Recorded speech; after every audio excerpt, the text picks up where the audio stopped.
అందరికీ నమస్కారం. నిన్న అనగా 10వ తేదీ నా మీద ఒక కార్యక్రమానికి వెళ్ళిన క్రమంలో వ్యక్తిగత కక్షలతోటి నా మీద, అలాగే నాతో వచ్చినటువంటి నేను తోడుగా ఎవరినైతే తీసుకెళ్తానో వాళ్ళ మీద, అలాగే స్థానికంగా ఈ జరుగుతున్న పెనుగులాటను గమనించి మాకు మద్దతుగా వచ్చిన వ్యక్తుల మీద కొందరు వ్యక్తులు ఎవరైతే దాడి చేసి కొట్టారో అది పార్టీకి కానీ ఎవరికి ఏ సంబంధం లేదు. అది కేవలం కొందరు వ్యక్తులు నా ఎదుగుదలను చూసి ద్వేషంతో ఓర్చుకోలేక చేసిన దాడి అది.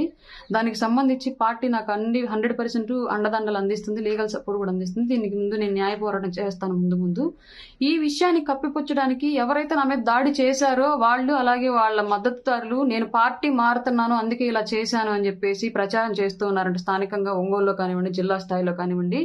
రాయపాటి అరుణ అనే అమ్మాయి బ్రతికున్న రోజులు, ఆ అమ్మాయి రాజకీయాల్లో ఉన్నన్ని రోజులు పవన్ కళ్యాణ్ గారు వెంటే ఉంటది. జనసేన పార్టీ కోసం మాత్రమే నిలబడిద్ది.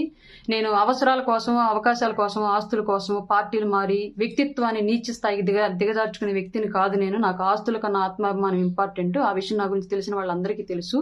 కాబట్టి ఇప్పటికైనా వ్యక్తులు తమ స్వార్థాన్ని వదిలి వాస్తవాల్లోకి వస్తే మంచిది.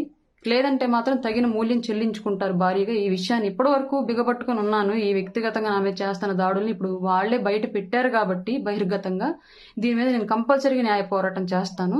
నా మీద జరుగుతున్నటువంటి పార్టీ మారతానన్న దుష్ప్రచారాన్ని తీవ్రంగా ఖండిస్తున్నాను నేను 100%. ఎట్టి పరిస్థితుల్లోనూ నాకు ఊపిరి ఉన్నంత వరకు పవన్ కళ్యాణ్ గారిని వదిలిపెట్టే ఉద్దేశం కానివ్వండి, ఆయనకి ఆయన పార్టీకి కోవర్ట్ కింద వ్యవహరించి ఆస్తులు స్వలాభం చూసుకుంటూ ఆయన పార్టీని గ్రౌండ్ లో ఎదగకుండా నాశనం చేసే ఆలోచనలు కానీ రాయపాటి అరుణ దగ్గర లేవు. అట్లాంటి వాటికి రాయపాటి అరుణ వ్యతిరేకం. రాయపాటి అరుణ ఎప్పుడు జనసేనలోనే ఉంటుందన్న విషయం నేను తెలియజేసుకుంటున్నాను.